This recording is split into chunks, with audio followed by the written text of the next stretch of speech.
شروع اللہ کا نام لے کر جو بڑا مہربان نہایت رحم والا ہے۔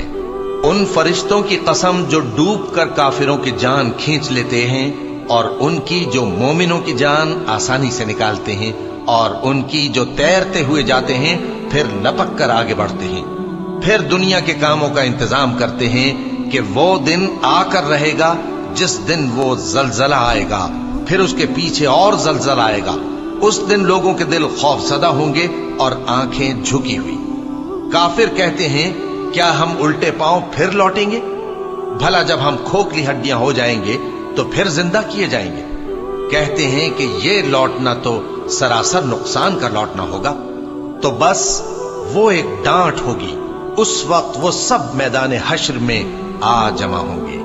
بھلا تم کو موسیٰ کی حکایت پہنچی ہے جب ان کے پروردگار نے ان کو پاک میدان یعنی طویٰ میں پکارا اور حکم دیا کہ فرعون کے پاس جاؤ کہ وہ سرکش ہو رہا ہے، پھر اس سے کہو کہ کیا تو چاہتا ہے کہ پاک ہو جائے اور میں تجھے تیرے پروردگار کا رستہ بتاؤں تاکہ تجھ کو خوف پیدا ہو؟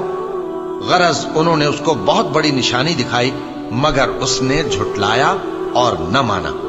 پھر لوٹ گیا اور تدبیریں کرنے لگا، سو اس نے لوگوں کو اکٹھا کیا، پھر بلند آواز سے بولا، سو کہنے لگا کہ تمہارا سب سے بڑا مالک میں ہوں۔ تو اللہ نے اس کو دنیا اور آخرت دونوں کے عذاب میں پکڑ لیا۔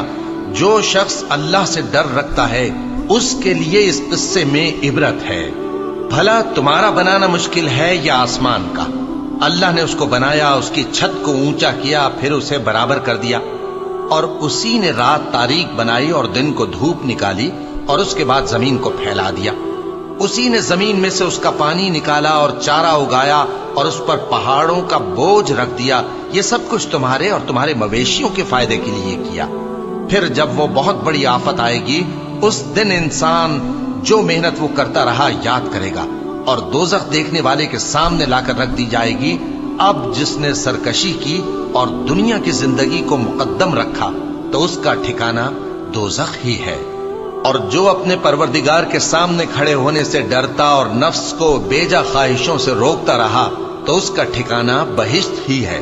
اے پیغمبر صلی اللہ علیہ وآلہ وسلم، لوگ تم سے قیامت کے بارے میں پوچھتے ہیں کہ اس کی آمد کب ہے، سو تم اس کے ذکر کی طرف سے کس فکر میں ہو؟ اس کا منتہا یعنی واقع ہونے کا وقت تمہارے پروردگار ہی کو معلوم ہے۔ جو شخص اس سے ڈر رکھتا ہے تم تو اسی کو ڈر سنانے والے ہو۔ جب وہ اس کو دیکھیں گے تو ایسا خیال کریں گے کہ گویا دنیا میں صرف ایک شام یا ایک صبح رہے تھے۔